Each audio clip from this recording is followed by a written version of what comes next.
All right, so first little video I was going to try and show you guys on how to spatchcock a chicken. Got a little dicey, to say the least. I have some birds that we ended up getting on sale from a local farm, and obviously they were frozen.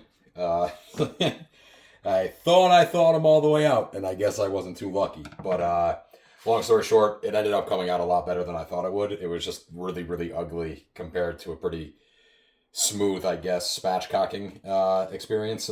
I guess if that's a thing. But figured I'd show you guys real quick on how to do one with a little bit of a smaller and hopefully kind of more thought out chicken. Long story short, spatchcocking. It's a method of flattening out all parts of the chicken, opening up the cavity from the backbone, and little on the inhumane side, but cracking and separating those breasts to allow an even cooking surface from your thighs to your breasts to your wings, etc. Even though obviously dark and white meat all cooks different. But to get to that piece, because if you were to basically cook this chicken the way that it is, see a lot of styles, you roast it, right? Beer can, to where you put the beer can inside the cavity upright on a grill. Spatchcocking, a little bit of a faster, more even cook, and overall smoother experience. If you ask me, it's cakework on grills, smokers, etc., etc. So I probably should just start getting into it rather than talking your ears off. But long story short, flip it over from the breast side. You'll see kind of the backbone that's coming across, and with some kitchen shears that, man, I really owe it to what we have in the house, because they've made it through a couple seasons of me going a little reckless. You'll find a groove or a niche, I guess, if you want to say, to where you kind of have to muscle through some of that backbone, but it does eventually kind of start making sense the more and more you do it.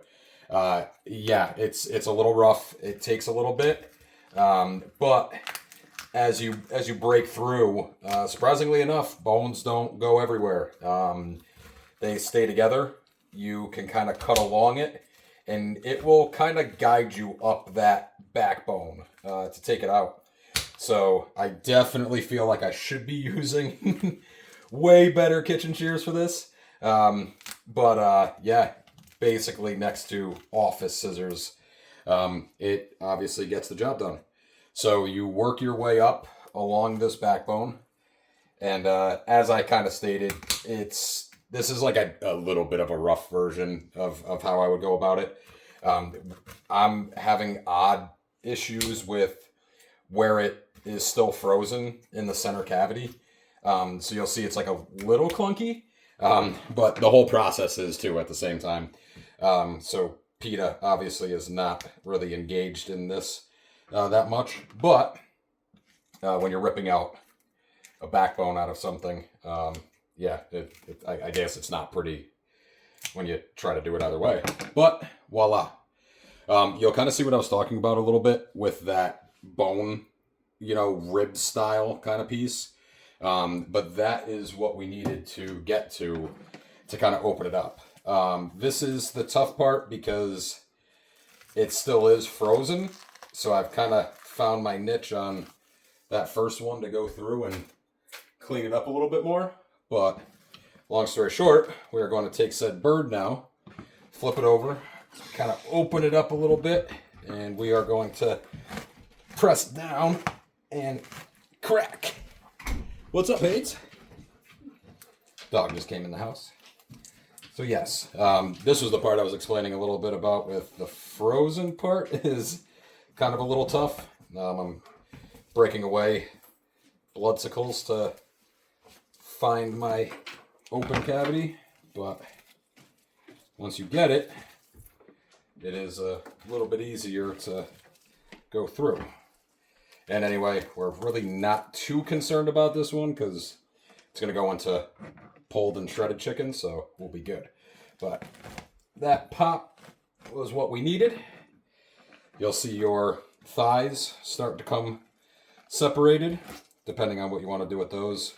Routinely, I'll kind of detach them a little bit, and we start flattening, and they will start forming towards this. Some people will tuck, right, tie, flatten, but this is a very ugly looking bird right now, but we'll clean her up and I'll show you kind of the finished product. Sweet.